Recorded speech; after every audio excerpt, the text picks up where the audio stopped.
Welcome to another episode of the Back to School Shootings podcast. My name is David Reedman. I'm the creator of the K through 12 school shooting database. And this is the show where we have uncut, unsponsored conversations with experts across school security and academia. And as I've said before, the way that the school shooting database is populated is through open source information that I get through Google Alerts. And part of getting those Google Alerts about incidents is that I see a lot of papers and research and other work that relates to school safety and school shootings. And a paper that I saw that caught my eye last week was titled "Why School Police May Not Be the Most Effective Way to Prevent Violence." And that's a really important topic as we look at changes in the political climate, changes in funding at the state and local level, and then just the general trend to police schools and to police public spaces in ways that are different than we have through most of American history. So I reached out to the author of this paper, and I'm very pleased that the guest today is Dr. Monique Binken.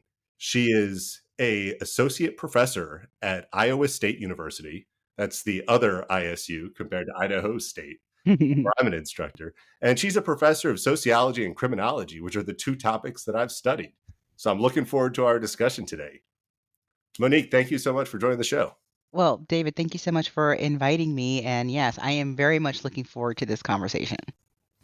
So before we get into your paper that appeared in Governing a couple weeks ago, I'd like to know, who you are, where you grew up, why you ended up studying and ultimately teaching sociology and criminology. Well, it's a long story, so I will keep it brief. I always tell my students that, life takes you places, and I think my story is an example of that. So I will say I grew up in Houston, Texas, and married my high school sweetheart. And made our way to, I'm a non traditional first gen student going to college and made every mistake you could possibly make. And worked my way through school full time and went to school full time as a night student and graduated with a degree in psychology and realized I was qualified to be the administrative assistant I already was. So I didn't know you had to go on to graduate school. So I did that and got my degree in psychology and the law. I did a joint JD PhD program in psychology and the law, mostly because I didn't know what I was getting myself into. But I've always really been interested in probably the intersection between mental disorders and legal involvement. And my particular area of study is on alternative adjudication methods. I'm really interested in um, alternative court modeling. I really appreciate learning about mental health courts. That's kind of my area of expertise. And the more you learn about how people end up in the criminal justice setting, the more you learn about their psychiatric history. So I've kind of been going backwards through time in understanding the ways in which people become involved with the justice system. And so that's kind of what led me to working on the school to prison pipeline, which kind of took me to the schools. And so the way that I came to this topic in particular is probably around 2016. I decided to run for office in my local community. And I decided to run for school board because I wanted to affect change in my community in the places that I had passion and expertise. And my particular district was working with issues around academic disparities, and I had some expertise. And I was like, I'm going to throw my hat in the ring and I'm going to help. And so I got elected. And one of the questions that we were trying to figure out as we were looking at academic disparities is I think they wanted to I think we had an SRO and a long term SRO that everybody loved, and they wanted to add like another one. And a community group came and said, hey, why are you wanting to add this SRO when everybody knows that SROs make school hard for Black kids? And I was like, oh, I don't know about that. And so what we did was we actually decided to look at what the research said around SROs. And it was really then that I realized I didn't know any of this stuff. And I think once we did like a really short overview, I was so surprised at the reaction of the community.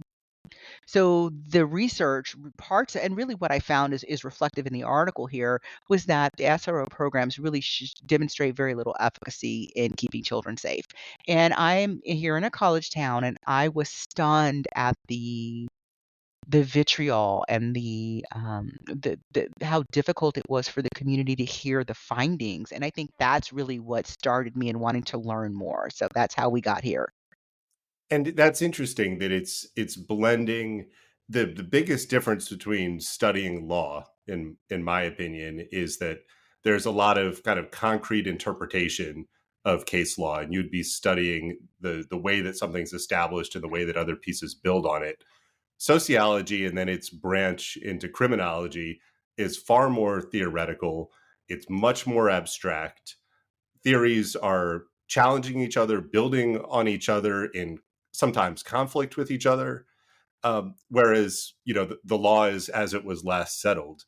I think it's interesting that you point out, that there's not a lot of empirical evidence around the effectiveness of policing. And I'd like to hear more about your ideas about where these two things bridge, because uh, the implementation of a school police officer has so many different impacts. And that's really where your paper starts here, is that, a police officer can be a really important part of your school security team, your Mhm, whole leadership team. mhm. But if they're not addressing your social problems that are kind of foundational, then they're not really making a difference in violence. Well, again, it's interesting. I think I went into it really just like I had a question and I wanted to know the answer. Like I didn't care. I did not go into this research understanding that I had a particular point and I wanted support for that point. I wanted to know, was it a good idea or not to have school resource officers in our schools? That was just the question that I had. And so I went into it with an open mind, and I was stunned that the bulk of the literature, the consensus in the literature is that it was not a helpful practice. And I think to your point, I was again surprised that the findings were not new. The earliest article I looked at that was addressing this issue empirically went back to 1999 is the earliest one. So we've got 25 years of data pretty much all saying the same thing. And I consider myself a smart person. I am academically, aware. I do the research and I was like, why do I not know this? And so it wasn't hard for me to accept the findings because I know how research works, but I think for people who are less comfortable with consuming academic research, it runs so counter to everything we are taught to believe about the police and their efficacy that I think that really is where sociology comes in, because this is where you're getting into social norms, values, mythologies, cultural beliefs. And so I think hopefully what this article does is help bridge some of those conversations, because I don't think anyone will be effective at establishing truly helpful practices unless we, you know, pursue practices that are steeped in the literature, even if they challenge our own personal beliefs. So again, like, I think that your kind of casual parent now that just has, a couple young kids in schools, maybe they grew up going to schools in the late 90s or the 2000s, they would take it as a constant that you have a school police officer or multiple school police officers. But that's actually just a pretty relatively new uh, change in the way that education works, is funded, the people that are involved, the power of those different people that are involved. Where do you see kind of the significant points and changes in schools becoming policed spaces rather than just educational spaces? Well, I think we certainly see changes every time there is a hugely reported on mass school shooting, right? So we have had school resource officers or law enforcement in school since the 50s, right? So it's not new. They have been around, but then you saw an explosion of them around Columbine. And then you saw more people implementing them around Sandy Hook. And then you saw a whole bunch more around, what happened in Florida, right? And I'm thinking about part of what you said is true, but part of what you said isn't true. I think that for people who are younger, so I graduated high school in the 90s, and there were not police in our schools when I was in school. I think they started metal detectors when I was leaving, so I never had any of this police. I never had any of this. They call it security theater. I never had any of that. You're right that students who were born 2000s kind of to now are going to be much more familiar with this because it's kind of been part of what they've grown up with. But I think there's an important point in that it really does depend on the state that you're living in. So Florida, for example, is one of the states that requires an SRO to be, I believe it's in every single school. First of all, there's no support for that in the literature. But second of all, that's really an odd practice. So here, I live in Iowa. My children will not have that, right? And so I think it's, yes, there is some more connection to having police in the school, but the actual experience will vary by state that you're in because the requirement that an officer be in every school is fairly new, like in the past 1 or 2 years, and is really limited to, 5 or 6 states. So it's an interesting difference. Yeah, the states, where the mandatory armed person, armed guardian, school resource officer, a lot of that is legislation that gets passed in the immediate aftermath, before anybody is really having any time to analyze what are the impacts. We're seeing in Texas right now. Hmm. That mandate is unfunded across Yeah, enormous school systems, many of which are rural. And I yeah. think kind of tracing the history of school policing, in the 1940s, Los Angeles city schools were the first sworn school police department in the country. And some of the largest school districts in the country, New York City, Chicago, some of the Florida school districts, Clark County, Nevada, had school police departments back to the 1950s and the 1960s. But a very large school district is going to have a lot of resources. And where we didn't see school resource officers or school police officers would be in your smaller suburban or your rural schools, Hmm. because those districts just don't have the money or resources or even the people necessarily living in their community who would be qualified to carry out that role. But all of that Hmm. changed in the 90s when the Safe Schools Act and the COPS program created a federal funding mechanism for pretty much any school to have a police officer. Can you kind of talk through that in more detail? Well, as we started seeing more of these school shootings that were being publicized, it's shocking. I wanna I guess I really wanna focus on that because I think for people who have kind of grown up with them and they're on the news every day and whatever, it's you get numb to it. I'm still in the generation where it is shocking. It's shocking and appalling, and it feels like, now I'm speaking as a parent, it feels like a betrayal of the trust that we as a society have agreed about how we're going to nurture our children. The way that I grew up, children were kind of always left out of it. Like we could all fight as adults about this and that and whatever, but we all came together as a society around the importance of keeping our children safe, regardless of X, A, B, and C that we would fight about otherwise. And so once we started seeing children going to school and these school shootings happening and multiple children dying, the parents were furious and enraged and terrified and looking for solutions. And I don't want to say an easy solution, but a solution that I think seemed to make the most sense was if we provide law enforcement or some kind of law enforcement presence in our schools, that will keep our children safe. And because I think that's an easy place for Americans to go, there was demand for this kind of police presence in our schools, but there really wasn't a funding mechanism for it, or there wasn't a model for it. And so the federal government stepped up to say, we will not. And so let me take a step back.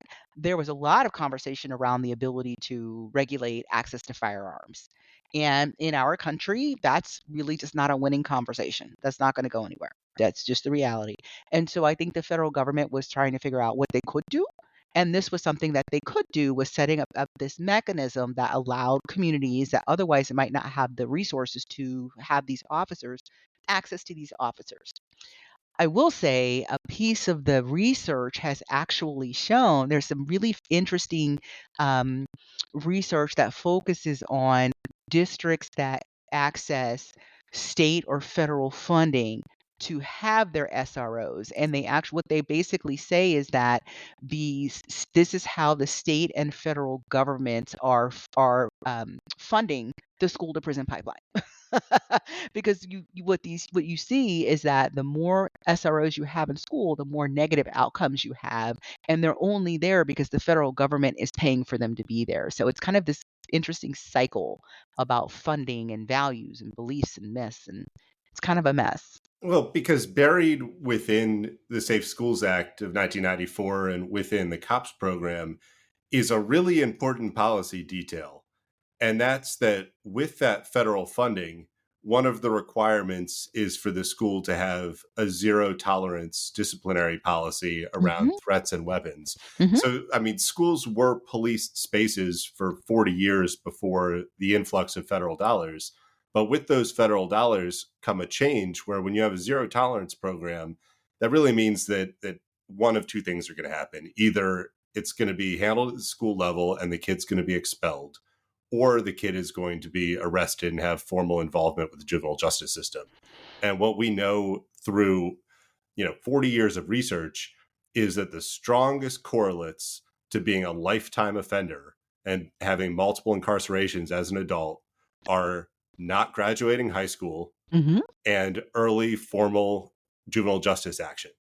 So those two pieces that are attached to the funding for school police in many, many areas is the mandate that somebody is essentially going to be a habitual offender and incarcerated for much of their life. And I think that gets overlooked, that Mhm. one little detail in policy can have pretty dramatic impacts for generations. Well, you're calling it a little detail. I actually think it's a pretty huge detail. And one of the things that I teach my students about is we talk about systems theory.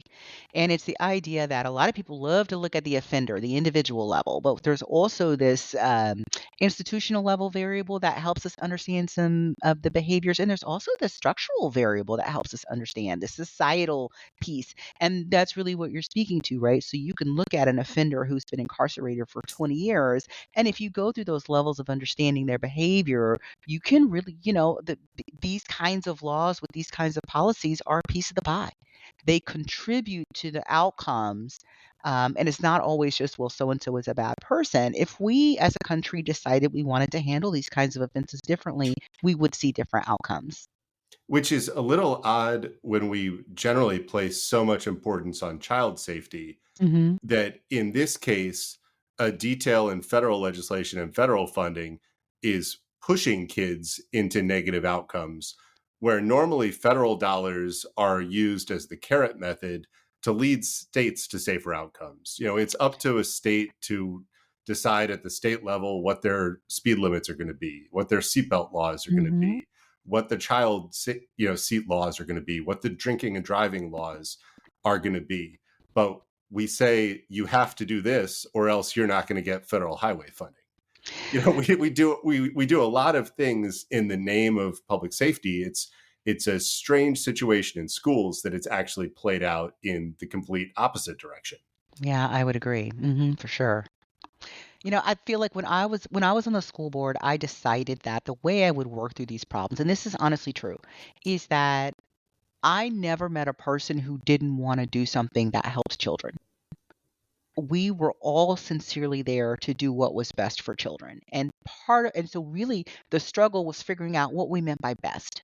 What was best? And so that's kind of how I look at this is I don't think anybody's trying to hurt anybody. I don't think people I don't ascribe bad intentions. And I think what you see in the response is a very American response. Our culture, our values are very police centric, very authoritarian centric, and there in our shared culture, there's nothing that law enforcement or guns cannot solve. And so to me, that's really a reflection, even though it's really not what the literature would recommend as an effective response. Well, that's a perfect segue into these 5 key points in your article, because the 5 points of why school police officers or school resource officers might actually make students less safe. Your first point in there is that these officers aren't addressing the root problems. Can you explain that more? Yeah, when you look at a problem, there is a cause. And then there are things that you can kind of try to do to fix them, but SROs are not going to be able to address the reasons we have. So let me take a step back. Most SROs are in their schools now or are going to be in the schools because the community or the adults around believe that the SROs will prevent a school shooting. And that is not a position that is supported in the research. So the school shooting piece is a big part of it. A similar piece is that many adults believe that SROs will keep children safe in the schools, right? Not just from a school shooting, but from all these other things that happen to our kids in school. The research also does not support that as a likely outcome. And so when you talk about what the root problem is for like the likely cause of a school shooting or the likely cause of some of the things that we know happen to children in school, police aren't going to fix that. So if you want to look at school shootings, what we know for the children who do go on, I'm just going to focus on the children who go on to commit a school shooting, they are oftentimes known to the adults in the school. And they are the students who have had the most amount of trouble fitting in, academic difficulties. They have a lot of stuff going on at home. They oftentimes experience abuse and neglect. They have mental health needs that aren't being met, right? You can't police somebody out of that experience, right? In Um, school or in public. right. So you can have as many police as you want to. So that's the thing, right? A police response, the person who is going to go on is more likely to commit this kind of offense is not going to be stopped by a police response. What the literature suggests is that the best thing you can do. So what schools do is they harden schools, right? They create these prison-like environments or these environments where there's increased security. Sometimes in the literature, it's referred to as hardening the school. Sometimes it's referred to as security theater. But it's the idea that these are things that make the place look safer, but don't actually do anything to make the place safer. So this is bulletproof glass. This is the cameras everywhere, security out front, right? And that's called hardening schools. Like you've got your backpacks and your metal detectors. Those don't really do much to prevent the kinds of things that they're supposed to do. What the research supports is this practice that they refer to as softening schools. And this is where you turn to people whose job it is to provide therapeutic or emotional care around issues and traumas and that kind of stuff.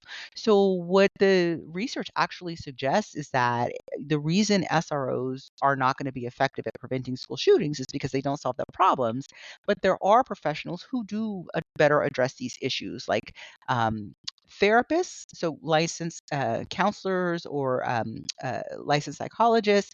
You have school counselors, social workers, people who can come in and help teach social emotional skills.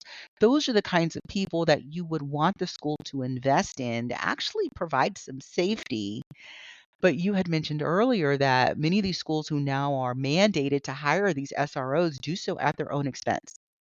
So instead of being able to hire a licensed clinical psychologist who could actually come in and provide some therapeutic support, you now have to take that money, if not more, and hire a school resource officer that we know is not going to, that we are pretty sure is not going to be able to provide the likely outcome. And I think that's the difficulty that we have in understanding why, legislatively speaking, we're making these choices.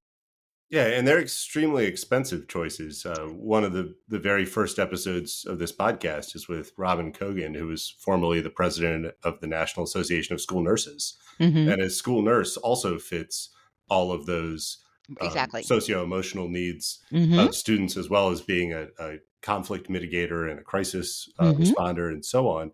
But the costs of these positions are significantly different when we think about schools with pretty limited budgets.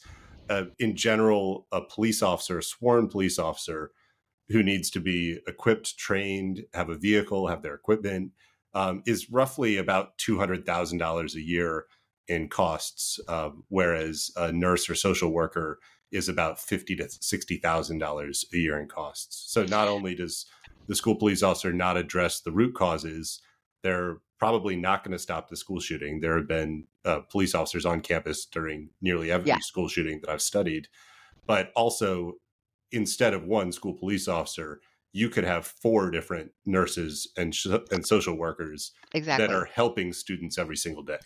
Exactly, but I think the perception is not that a nurse is gonna prevent a school shooting, it's gotta be the police, and so I think there's that emotional piece around why we're making these decisions because the research is actually quite clear about where we should be investing our money.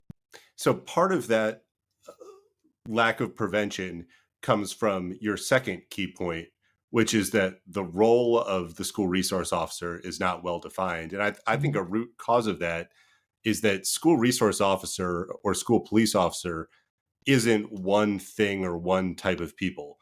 There are some school districts that have a school police department that's a separate municipal Mhm. department with officers that only work in schools.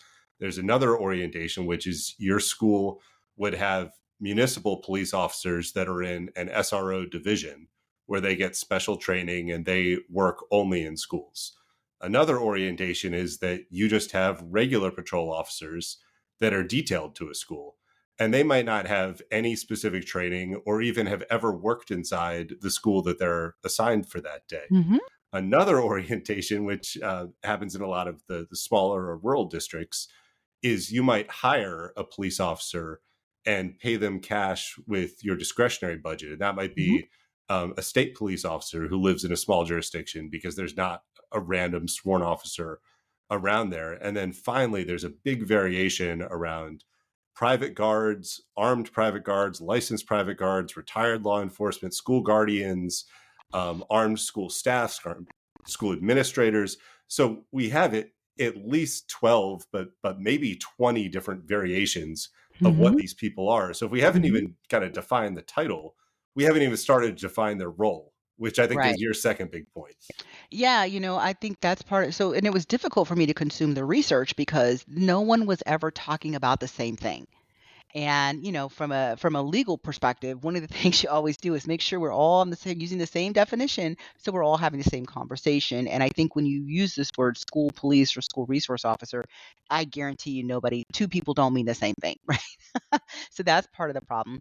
The National Association of School Resource Officers defines what they believe the mission of a school resource officer should be. But the school or the district that hires the officer, assuming it is an officer, is not required to use that mission, right? And so it's the Wild West in the sense that absent a statute about what needs to happen, if one needs to be there or not, and in what capacity, states, districts are free to decide how they want to use them. So you can have a school district with 5 schools that says we want SROs, and they're used completely differently at each of the 5 schools, and that's just in one community.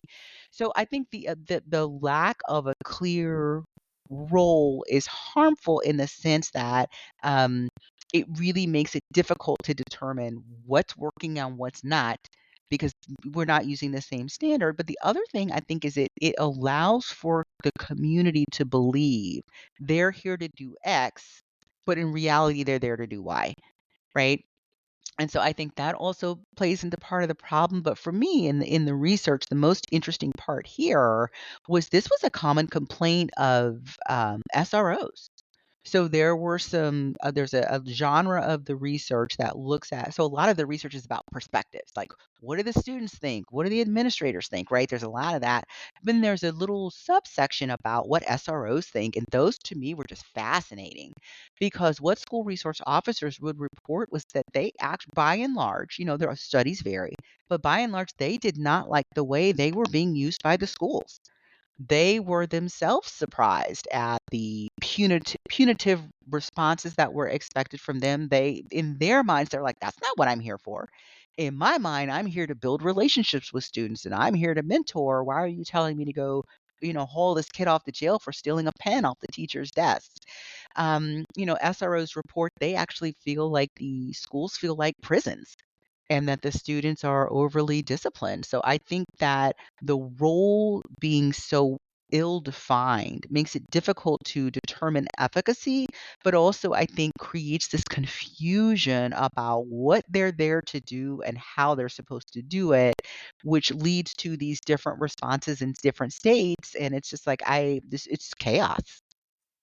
And we might think that that's just a problem in schools, but one of the seminal books in criminology is Wilson's Varieties of Police Behavior back from 1970.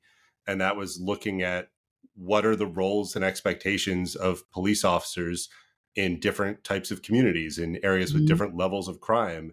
And there's not really even agreement at the national level or the state level, like 60 years later, mhm. about what the actual role of a patrol police officer is. So if we don't even know what the role of a patrol police officer working in a community is, and that's not clearly defined, how do we even begin with schools, where we don't know how many schools have a police Mhm. officer. We don't know their training. We don't know their job title. We don't know what they do every day. We don't know, there's not a standard operating procedure that they work from, even at the state level. So when we try to study this empirically, a very simple question like, does a school police officer prevent school shootings, is extraordinarily difficult to answer because we don't Exactly. have any of these Exactly. baselines. And I think also for whatever reason, we do not understand how law enforcement works. So, and I'll just take this out of the research and give a little anecdote. So when I was on the school board and we were having these issues with our local police department, the city manager actually came in and was clear to be like, we're not here to provide security. We have an SRO program that has these very clear roles. And if what you're wanting is security, go hire security. Because the idea that you're going to have one officer with a sidearm at a high school full of 1,500 students and they're going to prevent a school shooting with some random person coming in with a high powered weapon is ridiculous. Well, that gets Ridiculous. to root causes. After Columbine, a decision was made that the United States Secret Service would be the federal agency that provides guidance on school shooting prevention. Mhm, The US Secret Service, in most senses, is not a law enforcement agency. They're not an order maintenance policing facility. They're mhm. not a patrol agency. They're an executive protection agency, and one that operates with nearly unlimited resources to protect a small number of people. So to say that school policing is going to be rooted in the concepts of an agency that's not even a police agency It's just and doesn't laughing. even have the mission of protecting groups Mhm, of people. It wasn't the job of the Secret Service to protect the attendees during the Trump mhm. So assassination. It was right, their right, job to protect him. right. So it's a very strange evolution that we've taken over the last 25 years to Mhm. have a non-police agency kind of determining the national level policy towards a group of police officers that are in no way standardized themselves. Well, and I'm laughing, and I wanna say it's laughable, but of course it's not funny. What I have come to understand is that it really speaks to the desperation that the normal, regular person has around a situation that feels like there is no end to, but feels very real and very threatening. I want to send I've actually since pulled my kids out of public school for a lot of different reasons, not this reason in particular. But I remember I would drop my kid off at school and I would think in the back of my mind, I hope I see him tonight. I hope I see him tonight. I hope he makes it home. And I know that there are many other parents who this feels very real. And at some point people are clutching at straws and I don't know if they care. It's something, right? And that's sad. I feel like we could do better. Well, that's your third finding Mhm. here is around perceptions of safety. And I think we need to differentiate between a parent's perception of safety, a political leader's perception of safety, and a student's perception of their Mhm. own safety, because Mhm. kids don't have agency. Kids Right. don't get to vote in their school board election. Kids don't get to decide, what the policies and procedures are at their school. It's Mhm. up to parents and the school board and school administrators and police officers to do that.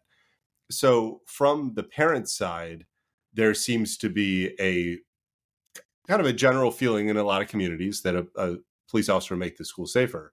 But that's not the way that students feel, especially students of color. This was the most, to me, complex, nuanced finding. And I was like, "Oh, shoot." I wish it wasn't.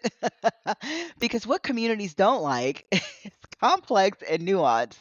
I wish this one was easy. So I'm gonna try to break down what I found in reviewing the 25 years of the research. By and large, most students, regardless of their racial ethnic identity, liked their SRO, right? So if we go back to how I started and got into this, there was a community group assuring me that Black students didn't like school resource officers. The research does not support that. The research, as a repeated finding, found that most students like their SRO regardless of their ethno-racial background. Now, there was a finding that students of color did have less feelings of support for police in their communities. But in terms of Officer Joe, who was the SRO, they liked Officer Joe. So that was a pretty consistent finding. That is different than whether or not the student felt safe in the school. So, what students reported by and large, and again, there's a lot of studies and a whole bunch of little one off findings, but the bulk of the findings was students reported feeling safe in the beginning of the year, but as the school year went on, they actually began to feel less safe in the environment. And they couldn't necessarily even say, well, it's Officer Joe that's making me feel less safe. They just kind of were reporting this diffuse feeling of not feeling safe in the space.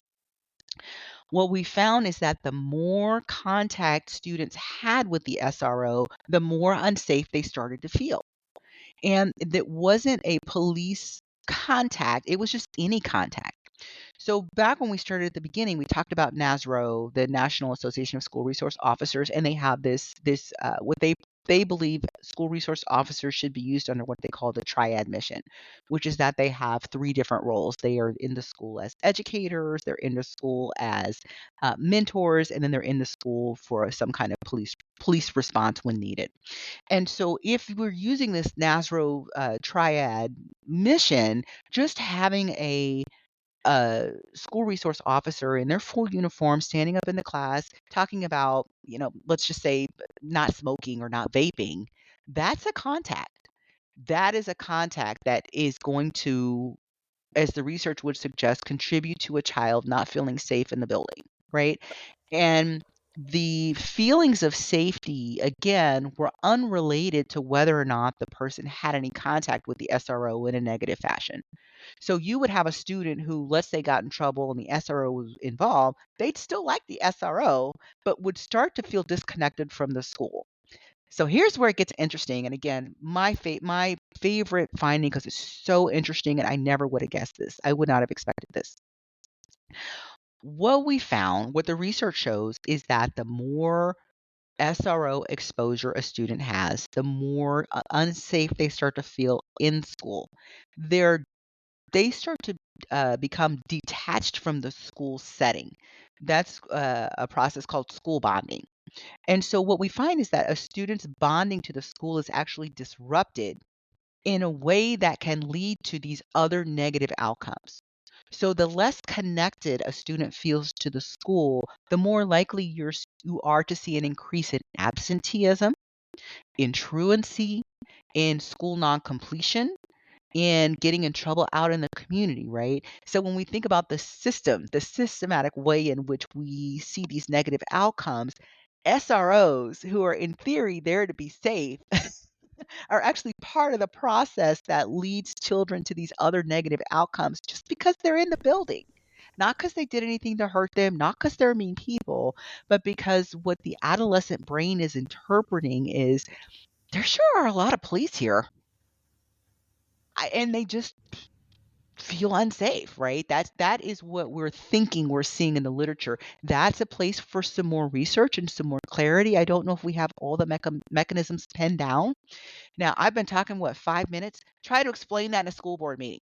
No, not at all. And the nuance with that as well Mhm. depends a lot on who the school resource officer is, how they look, Absolutely. how they're Mhm. uniformed, how they're Absolutely. armed. I think all of those would be data points that somebody doing research on student perceptions of Mhm. SROs would want to look at. For example, in Florida, in Brevard County, which is one of the really conservative counties of the state, the elected sheriff said that he wants the school resource officers to look like a military unit. So they Oh, have a tactical military gear and they carry a rifle with them the entire day. So that's projecting in his belief a deterrent factor, which actually there's no evidence of no. armed people either at schools or in public spaces Yeah. having any deterrent in mass shootings or Mm, school shootings. But what does every student think when every time they see somebody wearing a combat helmet and BDUs and carrying a rifle? And it's not just Brevard County. There are a number of schools around the country. What's interesting is I did a survey last year of perceptions by parents of school safety. And one of the survey questions was check boxes around all of the different kind of security fortifications that you have at a school: weapons scanners, cameras, ballistic doors, windows, metal detectors, and so on. And then there was also a Likert scale assessment of how safe the parents think the schools are. And there was a statistically significant relation between the number of school security items and a parent having a lower assessment of the Oh, safety of the interesting. school. Yeah. So that, Interesting. yeah, whereas there were some schools that didn't have anything that the parents rated as very high, but there were Isn't that also, interesting? yeah, far too many other factors with school level and geography and Yeah. um, density and crime and communities and so on to kind of make Mhm. a clear finding on that. Um, but the other piece here, and I mean, this is such a politicized term, even though there's extraordinarily strong evidence and agreement in the academic community on it, is regardless of how the police officers are perceived, they're contributing to the school to prison pipeline. Can you Mhm. first kind of explain what that term means and then kind of walk through some of the very clear evidence around it? So, David, it's funny that you mentioned that. So, when I was trying to get this article published and I was working with the editors, they uh, they pushed back on that term and they were like, "Well, we don't use these political terms." I'm like, "It's not a political term; it's an academic term." And I said, actually, not using it was political, right? That this is an academic concept. This is a framework that has academic support. So I'm not sure what you don't know, It's a but quite literal term yeah, as well, that yeah, something that occurs in the school has a direct yeah. correlate to somebody being in prison. I, Maybe pipeline is what people are I don't upset know. about. I knew it was a research framework or a framework because I published on it before. So anyway, so it was interesting that there was that disconnect again between what academics think and know and what the lay community thinks it knows. Right? It's again just something that it's something that keeps coming up. But the school to prison pipeline refers to the policies, practices, and procedures that a school uses that prioritize punishment at the expense of keeping a child in the school space. So these policies, practices, and procedures serve to push the child out of school for some kind of reason, right? And what we know is that once kids are out of the school and kind of away from capable guardians or supervision or schedule or whatever, they get into trouble, right? They're much more likely to get into trouble when they're on a suspension or an expulsion or truancy or whatever. And so that's really the school to prison pipeline, that the schools are part of the way in which children end up incarcerated through these harsh practices that they have. I think sometimes people think, well, that the school to prison pipeline is that there's a SRO in the school and they handcuff a kid and they put. I mean, that's a tiny, tiny part of it, but that's not really what the school to prison pipeline is in general. But what we do know is that schools who use SROs are shown to increase this trajectory from school into incarceration because those are schools that are also more likely to be using more punitive, harsh disciplinary measures. And so that's kind of how they get into this school to prison pipeline piece. It's unfortunate. I think the young people call it taking an L, right? Or catching a stray or whatever it is, right? It's not that they're the ones actually populating the pipeline. They're just a part of a school's response, and it tends to be a school that is much more harsh in general, who would use a SRO, for example, when they didn't necessarily have to. So, Well, that comes back to the role of the SRO and who the SRO is hmm not being clearly defined, because as criminologists, we know that um, crime stats are something that have an enormous impact on how places are policed, how police are funded, the resources that police have within those, the policies that drive them, and to kind of unpack that influence that an SRO can have. If you have no police officer in a school and some kids come in and vandalize and say they're drinking or they're vaping or things like that, that might get handled at the school level with the hmm principal first might decide to just handle it without any intervention. They might involve the parents. They might involve a third party group, a social worker, an addiction specialist, things like that. But there would be lots of informal procedures and lots of things that don't have lifetime impact or lifetime hmm records created. hmm Mhm. Once you have a school resource officer, if there's some student vandalism, if there are some students that are drunk at the school football game, rather than that being handled informally, now there may even be a mandate that the school police officer needs to be the one that addresses this. And in policing, usually once there's formal law enforcement contact, it turns into a formal judicial outcome.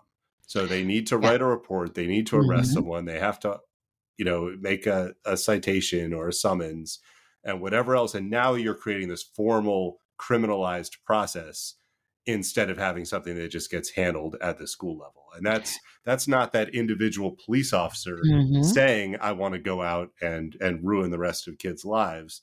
That's that broader institutional and structural force Absolutely. putting both the student, the administrator, and the police officer into the situation that leads to that.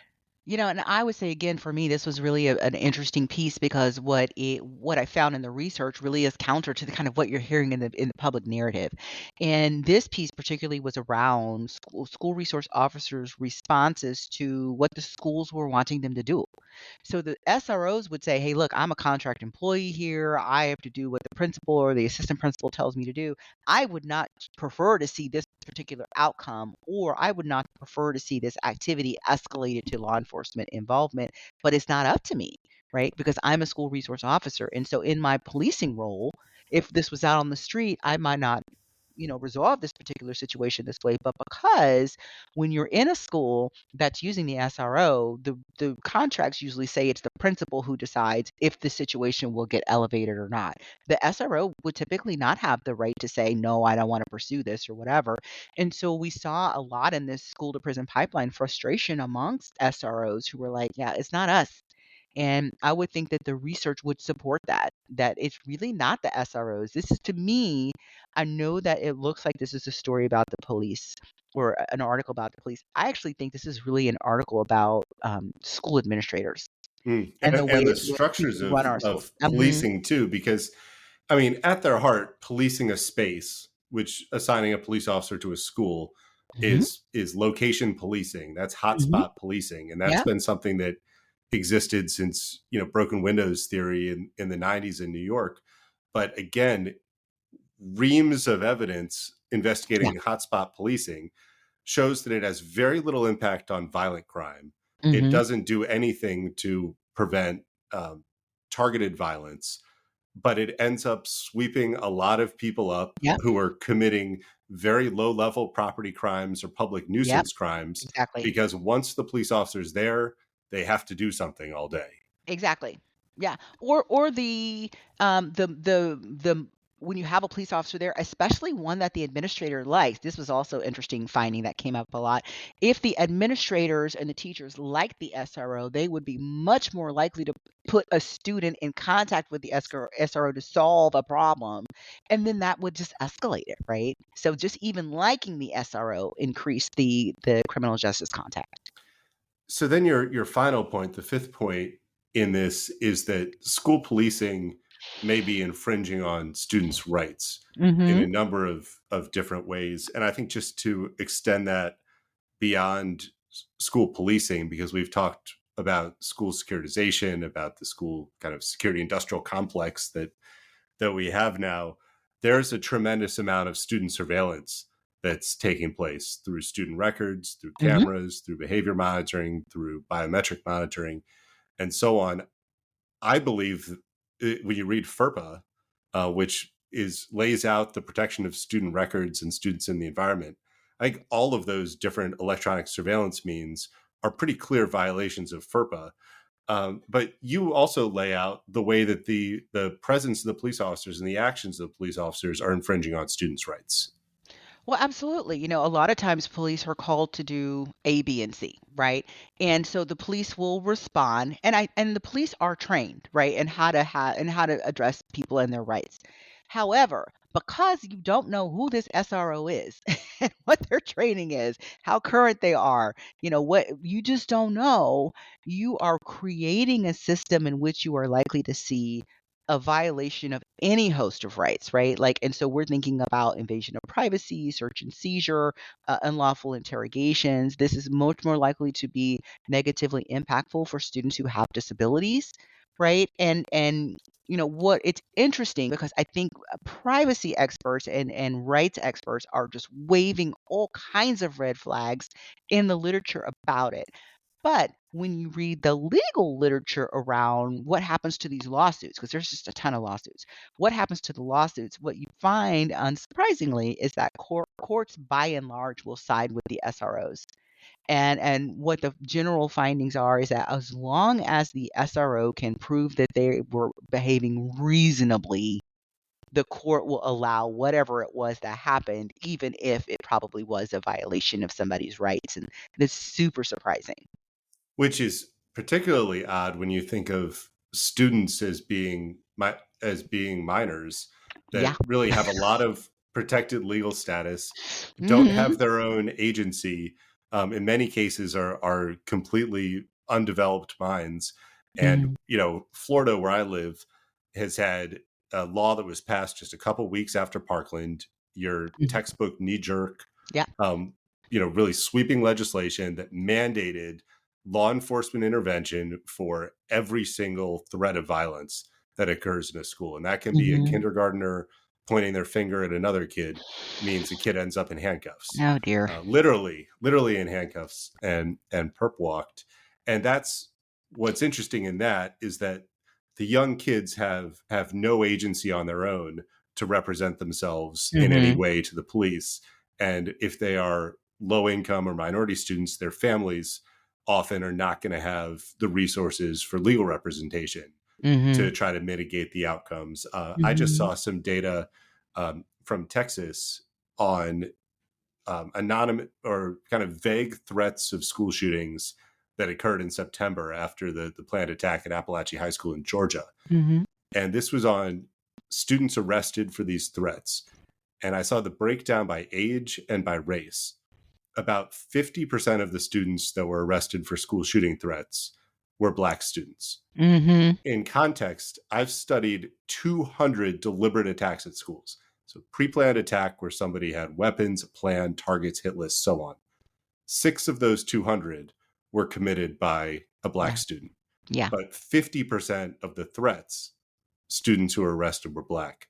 What shocked me even more is that the age groups that had the most arrests in Texas were 8 years old, 9 years old, and 10 years old. Mhm. So kids that probably don't understand the gravity of what they're doing or saying get swept up into a system where they don't really have any rights or agency to protect themselves. And it just it's something we see a lot, like in my research around school to prison pipeline. Actually, the age that you're most likely to be expelled from school is 3rd grade. Like, we think it's the older kids, but it's really the younger kids. But I'll stay on track for time's sake. Well, since we are kind of getting to the end of our Mhm. time here, what are your recommendations for first how schools with a police officer interact with that officer? How communities that are now evaluating kind of the changing budgets and political environments around schools think about school policing? And then finally, because I think there are a number of school police officers and school police chiefs that listen to this program, what do you think are the best practices that somebody should be doing within their agency? Well, that's a lot. Okay, I'm gonna try to get all You that can just in. take one. You can just take one. It's all right. So we felt it was important when we wrote this article to not just be like, yeah, this probably isn't a great idea, but to really give some way forward because as we said, there are several states who don't have a choice. So there are some states who have no choice where they're not. So what does the research say are some recommendations? And the 5 that we listed were the ones that again pretty consistent, a lot of consensus around these ideas going back decades, right? So we felt pretty safe putting these out here. And the first was building relationships amongst the administrators, right? To be sure that the SRO was known to the teachers and to the principals and vice versa, right? So just so people could get to know each other and build relationships that were healthy and trusting. The second was, and most important, was having a clear memorandum of understanding between the law enforcement and the school about what was going to happen, what's not going to happen, who's going to be keeping track of data so people could assess, and really working out all of the expectations ahead of time so that we wouldn't get into a situation where there's a crisis and everybody's like, well, I thought you were doing it, right? That's super helpful. And the third recommendation was really having the SRO become part of the team. So it's not just somebody who just shows up at the building for 5 minutes, says hello to everybody, and only shows up when there's a problem, but that the SRO becomes another member of the school, just like the janitor and the lunch lady and the person who does the grounds, right? The SRO becomes part of the school community. That is actually a really meaningful piece to have them truly fully integrated into the school. The fourth recommendation was in part of the training. So you want to standardize the training that they get, but you also want to be sure that the SROs undergo the same training that the teachers go through, but also that they take on training around child development and de escalation. Because again, if you've just got random officers, either retired or whatever, that don't have specialized training in working with children, you could see where the problems would be. So, really making sure they have those competencies.